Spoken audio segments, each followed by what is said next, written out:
Welcome to this explainer. Today, we are unpacking a really fascinating text called the Vanapattha Sutta. Now, at first glance, you might think it's just some ancient manual for Buddhist monks. But as we dig into the logic inside, you're going to see it offers this brilliantly uncompromising framework for making some of the absolute toughest choices in life. We're talking about a 2,500-year-old decision-making matrix for deciding exactly where you should live and exactly who you should spend your time with. So, here's our game plan for today. We'll start with what the Vanapattha Sutta actually is, compare our goals versus the four requisites, look at how to evaluate living locations, then evaluate relationships, and wrap it all up with a conclusion to peace. Let's get right into it. Section 1. What is the Vanapattha Sutta? Context and origins. Okay, so our source text kicks off at Jeta Grove, specifically in Anatha Pindika's Park in Savatthi. The Buddha gathers his monks and lays out what he calls the Vanapattha Paryaya, which basically translates to the method for forest dwelling. But, this is not just some ancient survival guide for camping in the woods. It's actually a super strict, logical framework for prioritizing your mind. It's designed to completely cut through our natural human tendency to seek out comfort, offering us instead a really uncompromising set of rules for achieving genuine internal peace. Moving right along to Section 2, Goals versus the four requisites, defining the variables. To build our decision matrix, we first need to understand the two competing variables we're working with here. On one side of the equation, we've got our external material needs. The text strictly limits these to the four requisites: robes for clothing, alms food for sustenance, shelter, and medicine for when you're sick. Basically, the absolute bare minimum for physical survival. To put that into today's terms, think of it as your salary, your apartment, your healthcare, and your basic daily conveniences. Now, on the flip side, we have internal spiritual progress. And the text defines this by asking some really pointed questions. Like, is mindfulness actually appearing? Is your mind getting focused? Are those negative mental states, the defilements, finally ending? Are you finding a peace you haven't reached before? So we've got side A, internal progress, going head-to-head with side B, external material comfort. These are the two metrics we're going to use to judge literally everything moving forward. All right, let's see how this builds in Section 3, Evaluating Living Locations, the Geographic Matrix. This is where it gets really good. This perfectly illustrates the Buddha's 2x2 decision matrix, mapping out four distinct scenarios for evaluating any place you might live. Let's walk through it. Scenario 1. Your mind is totally unfocused, and basic comforts are super hard to get. The action? Leave. Immediately, day or night. Scenario 2. Mind is unfocused, but hey, material comforts are super easy to get. The action? You still leave. Scenario 3. Your mind is focused and actually growing, but comforts are practically non-existent. The instruction here is to stay and just endure the hardship. And finally, Scenario 4. Your mind is growing and comforts are easy to come by. For that one, you stay for life. Now, what's genuinely fascinating here is the logic for walking away from a highly comfortable place. The text tackles that temptation head-on, staying somewhere just because the rent is cheap and the food is great. It hits the practitioner with this incredible reminder.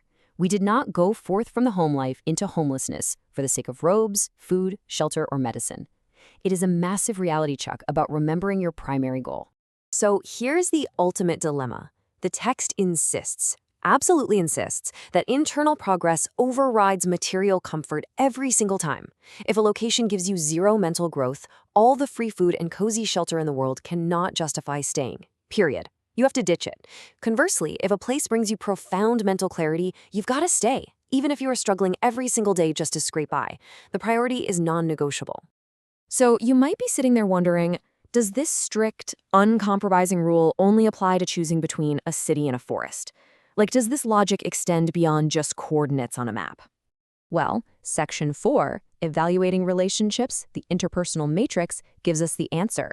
And that answer is a resounding no. The text completely pivots in its later half and applies this exact same logic to human beings. When we look at how to evaluate mentors, peers, or companions, a person's value is judged entirely by whether they help you grow internally. The setup is identical to the location matrix. If hanging out with someone doesn't focus your mind and they offer zero material benefit, you leave.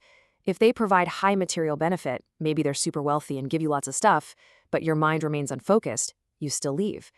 If they help you grow spiritually, you stay, regardless of the material perks. And guys, the instructions for ditching a relationship that stunts your mental growth are, honestly, pretty brutal.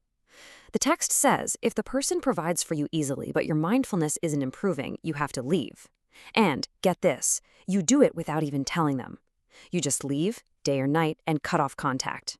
Yep, a 2,500-year-old scripture is literally giving you a free pass to completely ghost people who stunt your mental clarity. No negotiating, no I can fix them. If they compromise your primary goal of peace, the break is swift and total.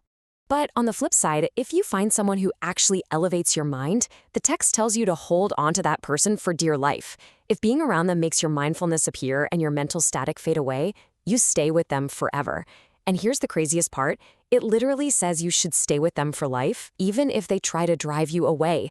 That is just how incredibly high this system values a relationship that brings you genuine internal peace. No way you let that go. All right, let's wrap all of this up in Section 5, Conclusion to Peace, Final Takeaways. So what does this all mean for us? Well, the Vanapattha Sutta hands us a totally timeless, completely uncompromising blueprint for cutting out the noise. It teaches us that internal progress is literally the only true metric of a valuable environment or relationship. Material comfort without mental growth, that's not success, it's a trap. It challenges us to willingly embrace physical hardship if it leads to real mindfulness. And most importantly, it gives us full permission to rootlessly apply this matrix to both where we choose to live and who we choose to keep in our circles. I want to leave you with one final, provocative thought to chew on as you navigate your own life's choices. Take a hard look at your current environment. Look at the people you spend the most time with. Are you staying with them or staying in that place simply because the material comfort is easy?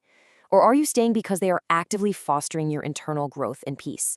It's a really tough question, I know, but as this ancient matrix proves, answering it honestly is the absolute first step to true clarity. Thanks so much for joining me for this explainer, and I'll catch you in the next one.